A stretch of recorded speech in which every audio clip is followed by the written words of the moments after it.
ఇలా ముఖ్యమంత్రి రేవంత్ రెడ్డి గారికి ఇరిగేషన్ మంత్రి అయిన ఉత్తమ్ కుమార్ రెడ్డి గారికి నేను సవాల్ విసురుతా ఉన్నాను. మేము మా పార్టీలో 28 మంది శాసనసభ్యులు ఉన్నాం.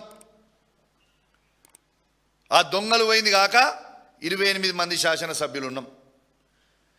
మేము 28 మంది శాసనసభ్యులు అందరం కూడా బాధ్యత వహిస్తాం. మీరు కన్నపల్లి పంప్ హౌస్ దగ్గర నీళ్లు ఎత్తండి. ఏ ఒక్క ఇంచ్ అయినా కూడా బ్యారేజ్లకు ఏమైనా ప్రాబ్లం అయితే అన్నారం కానీ సుందిల్ల కానీ ఇంచు కూడా ఏమైనా ప్రాబ్లం అయితే మేము 28 మంది రాజీనామా చేసి మళ్ళా పోటీ కూడా మేము చెయ్యము. నీకు దమ్ముందా మీ ఇద్దరికి సవాల్ యాక్సెప్ట్ చేయడానికి? మేము 28 మంది శాసనసభ్యులం వచ్చి కన్నపల్లి పంప్ హౌస్ దగ్గర కూర్చుంటాం, కొంతమంది అన్నారం బ్యారేజ్ దగ్గర కూర్చుంటాం, కొంతమంది సుందిలా దగ్గర కూర్చుంటాం, కొంతమంది ఇక రాండి చూద్దాం.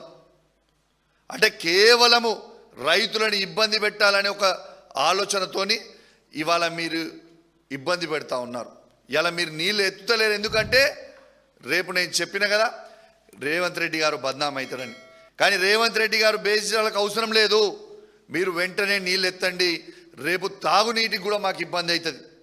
ఇలా నీళ్ళు ఇవ్వకపోతే ఇలా కరీంనగర్ జిల్లా బిడ్డగా నేను మీకు చెప్తా ఉన్నాను, మాకు చాలా ఇబ్బంది అవుతుంది. రేపు వ్యవసాయ నీళ్లు దేవుడి గారు నువ్వు అన్ను చెత్తపోతే రేపు తాగడానికి మంచినీళ్ళు దొరికే పరిస్థితి లేదు. ఇది రేవంత్ రెడ్డి గారు గమనించాలని విజ్ఞప్తి చేస్తూ ఉన్నాను. నిన్న మా వర్కింగ్ ప్రెసిడెంట్ కేటీఆర్ గారిని తీసుకొని గంగ్లా కమలాకర్ గారి నాయకత్వంలో కేటీఆర్ గారిని ఆడికి తీసుకుపోయి ఎల్ఎండి లోపల తీసుకొని పోయి ఎల్ఎండి మధ్యలోకి పోయి మొత్తం తిరిగి వచ్చే పరిస్థితి ఉన్నది. చుక్క నీళ్ళు లేవు, కిందికి చాలా ఇబ్బంది అయ్యే పరిస్థితి ఉన్నది. ఎందుకు ఎత్తావు? నీకు ఎవ్వరు ప్రశ్నించినా వాళ్ళని తిడుతున్నావు, మా రక్తం కావాలని అడుగుతున్నావు.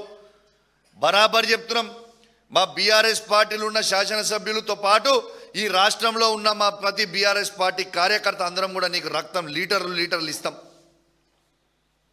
తీసుకో మా రక్తం.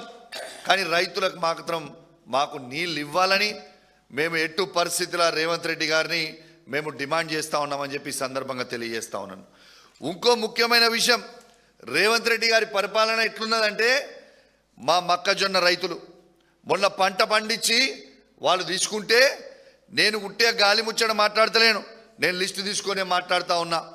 హుజురాబాద్ నియోజకవర్గంలో మక్క రైతులకి పైసలు వేసిండ్రు. ప్రతి రైతుకి 2 బస్తాలు 3 బస్తాల పైసలు తక్కువ వేసిండు. ప్రతి రైతుకి 1200 నుంచి మొదలు పెడితే 2400 రూపాయలు పైసలు తక్కువ వేసిండు. ఇలా మొక్కజొన్న రైతులకి ఎందుకు తక్కువ వేసినావు పైసలు? ఇలా నా నియోజకవర్గంలో నేను జవాబు చెప్పాలని నేను అడుగుతా ఉన్నాను. అంటే ఇది హుజురాబాద్ నియోజకవర్గంలోనే చేసిండ్రు అంటే రాష్ట్రం అంతా మక్క రైతులందరూ కూడా ఇదే పరిస్థితి చేస్తూ ఉన్నారు. పైసలు అసలు పంట పండించిన బత్సాలకి ఎగ్జాంపుల్ చెప్తా ఉన్నాను. ఓ రైతు 300 బత్తాలు పండిస్తే వాళ్ళకి డబ్బులు ఇచ్చింది కేవలం 295 బస్తాలకి. మనకే 5 బస్తాల పైసలు ఎటువైతున్నాయి? ఎవరు కమిషన్ తింటుండ్రు?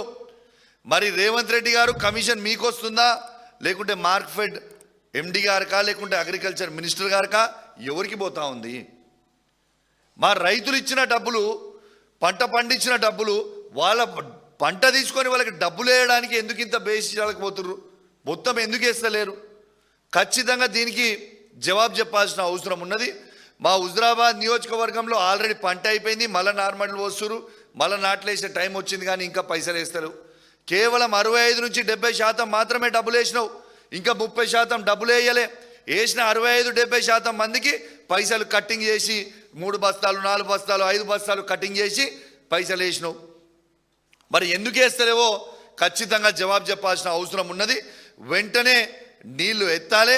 నీళ్లు ఎత్తకపోతే కన్నపల్లి పంప్ హౌస్ దగ్గర నుంచి మీరు నీళ్ళు ఎత్తకపోతే మాత్రం తీవ్రమైన పరిణామాలు ఎదుర్కొనే పరిస్థితి వస్తుందని చెప్పి కూడా ఈ సందర్భంగా తెలియజేస్తూ సెలవు తీసుకుంటా ఉన్నాం. జై తెలంగాణ, జై కేసీఆర్.